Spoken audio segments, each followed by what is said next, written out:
এখন ৫,০০০ টাকা কিস্তিতে যেই শেয়ারটা আপনি কিনতে পারছেন সেটা কিন্তু ৩ বছর পরে যখন আপনার কিস্তি শেষ হবে তখন কিন্তু এটার ভ্যালু অনেক বেশি হয়ে যাবে, অনেক বেশি হয়ে যাবে, অনেক বেশি, ৩ গুণ বেড়ে যাবে, ৩-৪ গুণ বেড়ে যাবে। কারণ বসুন্ধরায় যে গল্পটা যেটা বললাম, ৩,০০০ টাকা শতাংশে মাসিক কিস্তিতে ফ্ল্যাট জমি বিক্রি করছে, আর এখন সেখানে কোটি টাকার উপরে জমি বিক্রি ভ্যালু। সো বুঝতেই পারছেন আসলে জমির কিনলে সেই টাকা কিন্তু কখনোই ফেলা যায় না, মানে জমি কিনবেন সেই টাকা আপনার সিকিউরড সারা জীবনের জন্য, একটা সম্পত্তি মানে ডিফারেন্ট একটা চিন্তা ভাবনা। ওকে, আর স্বপ্ন তো সবারই থাকে যে আমার একটু জমি হবে, জমি মানে কিন্তু সবার স্বপ্ন থাকে যে আমার একটা সুন্দর ফ্ল্যাট হবে, আমার একটা জমি হবে।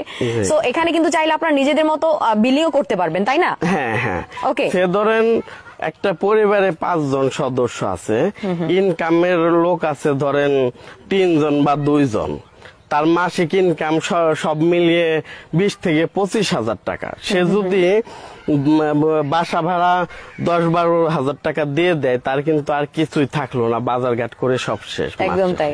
সে যদি কিছু কিছু সঞ্চয় করে এই টাকাটা সম্পদে পরিণত করে, তাহলে দেখা গেছে আজ থেকে ৩ বছর পরে সে একটা জমির মালিক হলো।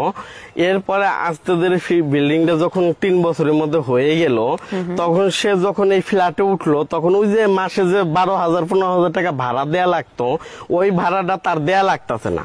তখন কি হবে, ধরেন আমার বাচ্চা খুব মেধাবী, তারে কিন্তু স্কুল কলেজে পড়াইতে পারতাছি না বা ভালো একটা ডাক্তার দেখাইতে পারতাছি না, ওই টাকাটা সেভ হওয়ার পরে সে অনায়াসে তার বাচ্চাদেরকে ভালো স্কুল কলেজ ভার্সিটিতে দিতে পারবে, ভালো চিকিৎসার ব্যবস্থা করে দিতে পারবে। হ্যাঁ, এভাবে করে সে বেনিফিটেড হবে। ওকে, এক ভাই কমেন্ট করেছে আমি ইনভেস্ট করতে চাই বাট সিকিউরিটি কি? শুনেন, আমরা সবসময় কিন্তু বলি, হ্যাঁ আমরা সবসময় বলি আপনি আসেন, দেখেন, যাচাই বাছাই করেন, দেন আপনি এখানে জয়েন হন।